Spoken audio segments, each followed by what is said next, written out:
Picture this. A family of four laughing, packing their car for a holiday weekend, then buitin, usamebastikim, usam, then gone like they never existed. What if the only clue to their fate was a single photo, hidden for a decade, staring back at you with a truth too dark to comprehend? Hey, don't forget to like. Please subscribe for more shocking crime stories and hit the bell icon. The darkest truth are yet to come. It was Memorial Day weekend 1990 in the charming city of Asheville, North Carolina. The Harper family, David, 38, a high school math teacher, his wife, Sarah, 36, a nurse, their daughter, Lily, 10, and their son, Ethan, 7, piled into their blue Ford Explorer for a trip to a rented cabin in the Pisgah National Forest. It was a ritual, a getaway they'd cherished every year since Lily was old enough to hike. The kids packed coloring books, a Walkman with Ethan's favorite cassette, and a Polaroid camera Sarah had snagged at a flea market for $5. David, ever the organizer, mapped the route, packed a cooler with sandwiches, and left a note on the fridge. Back Monday. Call if you need us. That note was the last anyone heard from them. By Tuesday, when Sarah didn't show for her shift at Mission Hospital and David missed his morning class at Asheville High, their neighbor, Mrs. Callahan, grew uneasy. She called the house. The phone rang and rang, each unanswered tone sinking her heart deeper. I first heard about the Harpers in a faded article I found while browsing old crime files at the library, years after the case went cold. There's something about a family disappearing that sticks with you, like a song you can't unhear. It's the kind of story that makes you lock your doors a little tighter at night, wondering what secrets the world keeps hidden. The Asheville Police Department was alerted on Wednesday morning. Officers found the Harper home on Oakwood Drive locked tight, the front porch swept clean, and a pile of unopened mail stuffed in the mailbox. Inside, the house looked frozen in time, as if the family had stepped out for a quick errand. A half-empty coffee mug sat on the kitchen counter, its rim stained with Sarah's pink lipstick. Lily's sketchbook lay open on the dining table, a half-finished drawing of a mountain trail curling across the page.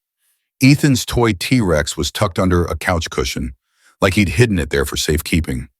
Their collie, Max, was pacing by the back door, his water bowl dry, his food untouched. The Harpers never left Max alone for more than a day. Something was terribly wrong. Sheriff Tom Randall, a gruff 20-year veteran with a reputation for solving tough cases, took charge. "This isn't normal," he told his deputy, his voice low. "Families don't just vanish without a trace." The road to the cabin, a winding 40-mile stretch through the Blue Ridge Parkway, was searched top to bottom. Gas stations, diners, and campgrounds were canvassed. Volunteers trekked through the dense Pisgah forest, calling the Harpers' names until their voices grew hoarse. Divers scoured the Davidson River, its currents cold and unforgiving. The cabin itself, a modest cedar A-frame tucked among towering pines, offered more questions than answers. The front door was slightly ajar, creaking in the breeze. The fridge was stocked with groceries, milk, eggs, a pack of hot dogs. A Monopoly board sat on the living room table, tokens scattered mid-game, Lily's bare piece teetering on boardwalk. But no Harpers, no blood, no signs of a struggle, no footprints in the soft earth outside. It was as if they'd dissolved into the mountain air. Imagine you're driving to a place you know like the back of your hand, your kids giggling in the back seat, the radio playing soft country tunes. Then suddenly you're gone. No one sees you, no one hears you. Would anyone know where to look? That's the question that haunted Sheriff Randall. He stood in the cabin's doorway, staring into the forest, and muttered, "This isn't a runaway case. Something took them." Investigators dove into the Harpers' lives, searching for cracks. David was beloved at school, known for staying late to tutor struggling students. Sarah was the nurse who'd slip kids extra stickers after their shots, her smile a comfort to patients. They had no debts beyond a modest mortgage, no enemies, no whispers of affairs or fights. Bank records showed a $50 withdrawal at a Texaco in Black Mountain, 15 miles from the cabin, on Friday afternoon. The clerk, a bored teenager, vaguely recalled a man buying chips and a soda, maybe a map. Nothing stood out. Sarah's sister Emily told police about a call a week earlier. Sarah was buzzing about the trip, planning to teach Lily how to fish. But she mentioned David had been off lately, staring out windows, jotting notes he'd crumple up and toss. "He's just stressed," Sarah had said, brushing it off. Emily wished she'd pressed harder. That detail gnawed at her now, a missed warning sign. The search dragged on for weeks. Helicopters buzzed over the forest, their blades slicing through the mist that clung to the mountains. Locals shared theories at the brewery: a car crash into a ravine, a bear attack, maybe a family feud gone wrong. But the explorer was never found, and the Pisgah Forest, with its endless trails and hidden hollows, guarded its secrets well. A park ranger found a single clue near the cabin, a torn page from Lily's sketchbook, snagged in a briar patch half a mile away. It showed a stick-figure family holding hands under a crescent moon, but one figure, taller, stood apart, drawn in heavy black crayon. Beneath it, in Lily's uneven scrawl, "He's always there." Sheriff Randall held the paper, his jaw tight. The police filed it as a child's doodle, but he slipped it into his desk drawer. It felt like a message, one he couldn't yet read. If you were a kid, alone in the woods, and you felt someone watching you, what would you draw? Would you tell anyone, or would you keep it to yourself, hoping it was just your imagination?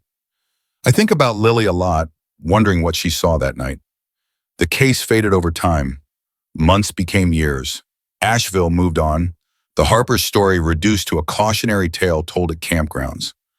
Don't wander too far from the trail. By 2005, their house had been sold, their belongings boxed up and stored in a police evidence locker in the precinct's basement. But one item buried in the chaos went unnoticed. In a dusty corner behind stacks of moldy files sat a small cardboard box labeled Harper, Misk. Inside was the Polaroid camera Sarah had bought, its film still loaded, untouched for a decade. Officer Lena Martinez, a rookie with a knack for details, was assigned to clear out old evidence. She was barely a teenager when the Harpers vanished, but the case was legend in the department. On a rainy afternoon in March 2005, she cracked open the box, expecting faded receipts or stray keys. Instead, she found the camera, its yellow plastic cracked but intact. Her pulse quickened. She'd watched enough crime documentaries to know undeveloped film could hold answers. This could be something, she whispered to herself, rushing it to a photo lab in Charlotte, one of the last places still processing Polaroids.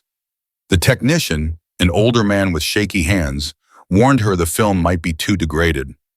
10 years is a lifetime for film, he said. 3 days later, Lena got the call. The photos were ready.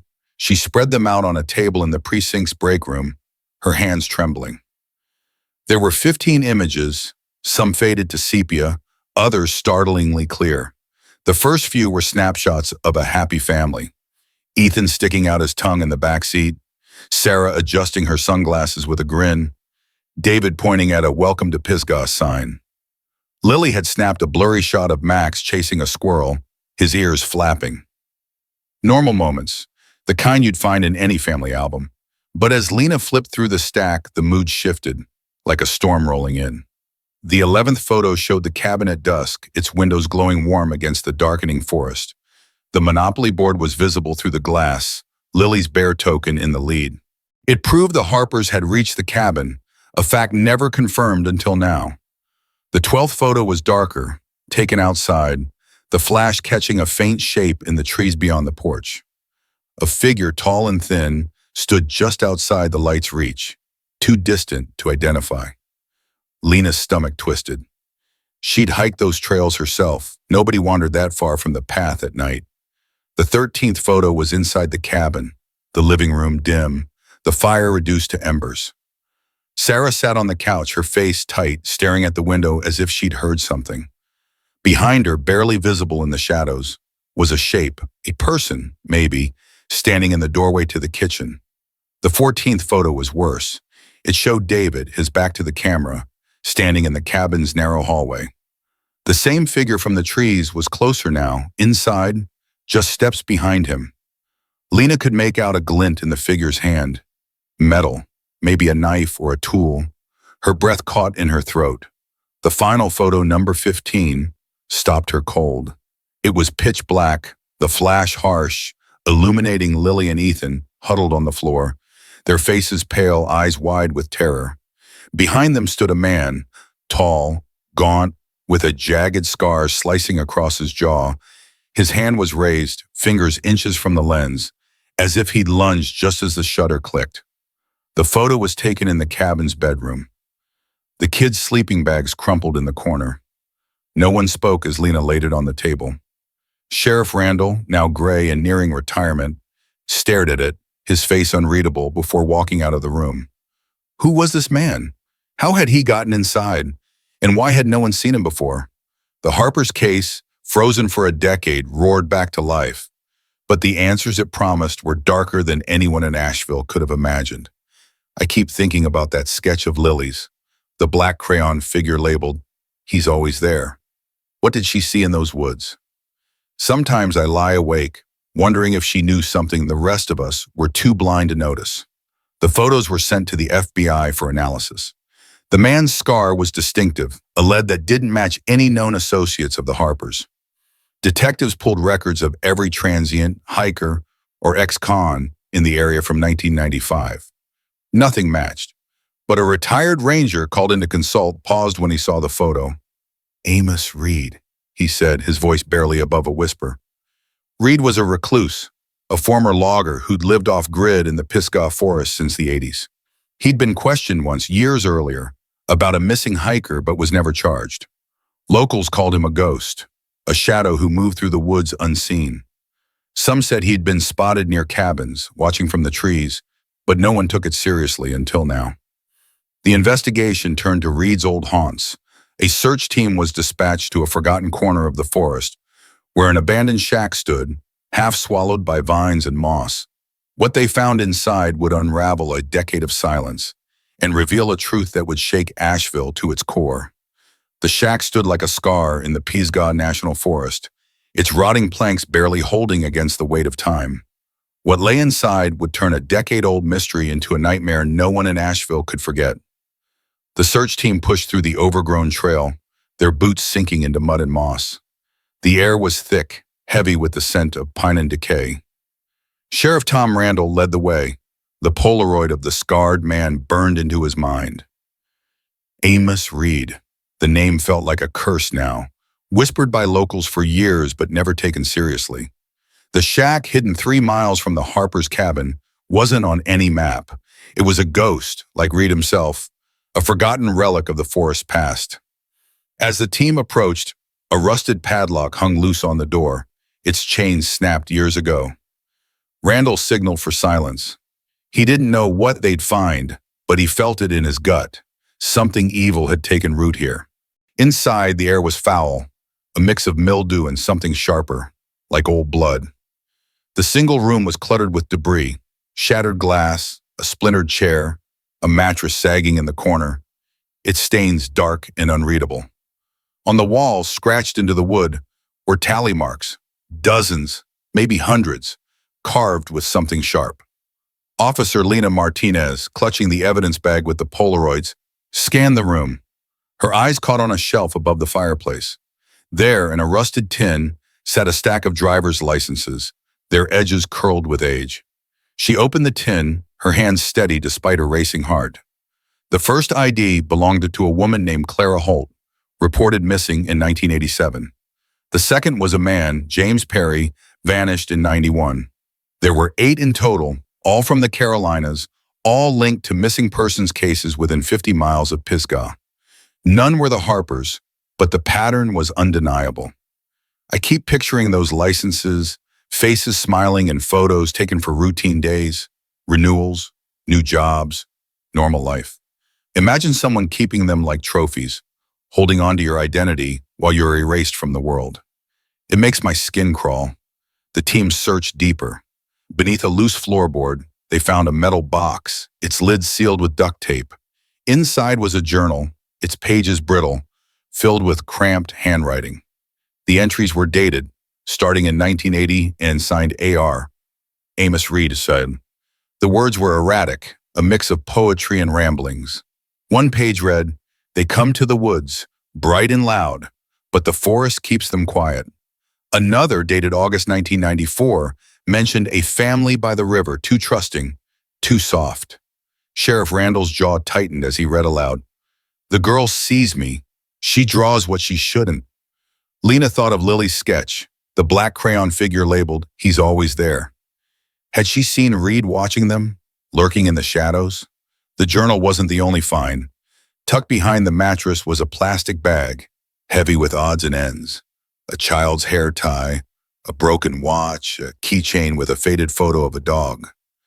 Lena recognized the keychain. It matched one in the Harper's evidence box, a gift from Ethan to Sarah for Mother's Day. Her stomach lurched. This wasn't just a hideout.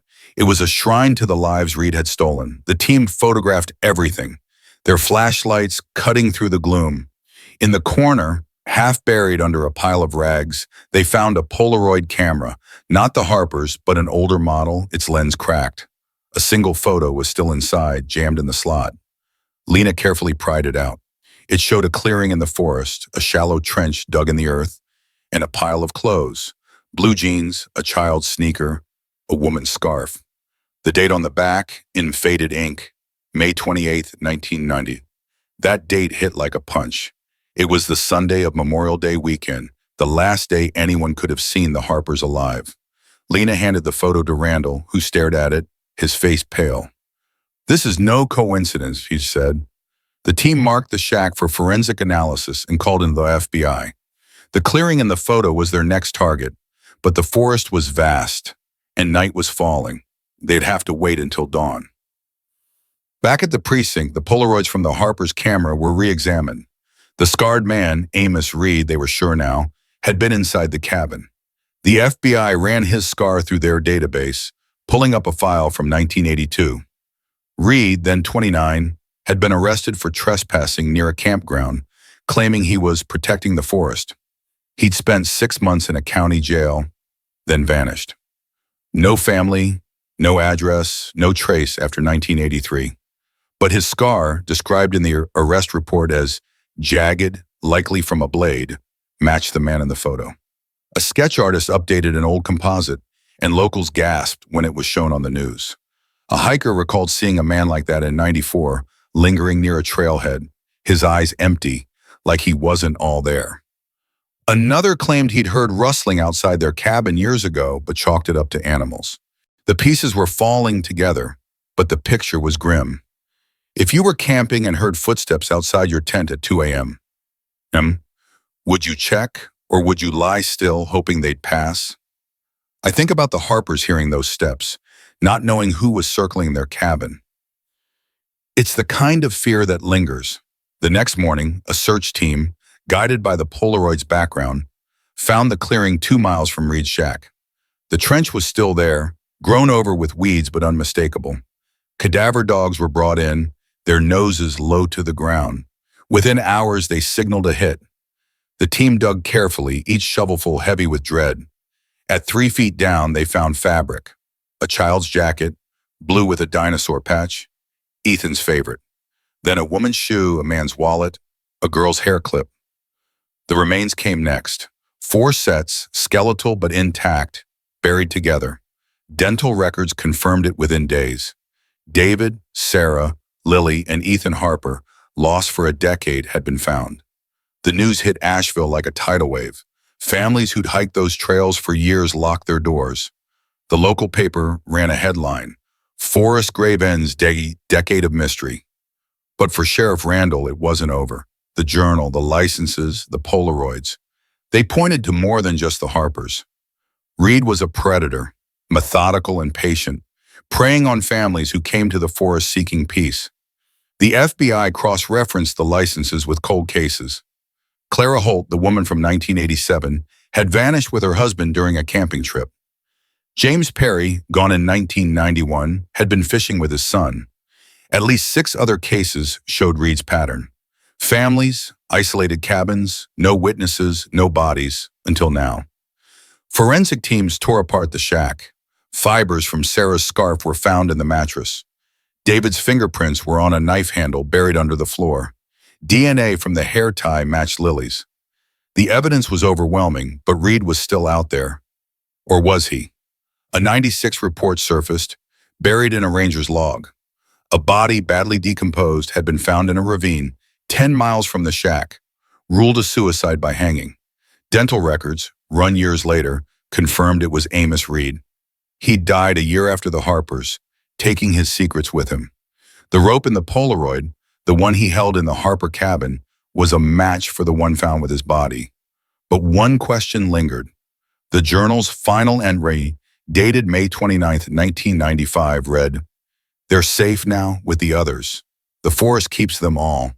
What did Reed mean? Was he delusional, believing he was saving his victims?